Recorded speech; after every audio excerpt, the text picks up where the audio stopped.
Hello বন্ধুরা, আমি এখন আপনাদের দেখাবো এই ছোটো লেবু গাছটা কত বড় বড় লেবু হয়েছে। আমার দেখে খুব ভালো লেগেছে। আপনারা দেখুন,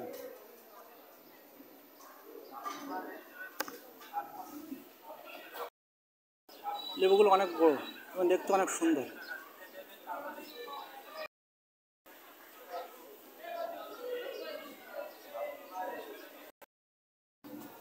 অনেক কোলে কাছতে দেখাশোনার চেষ্টা করছে আপনাদের। দেখুন কত বড় বড় লেবু।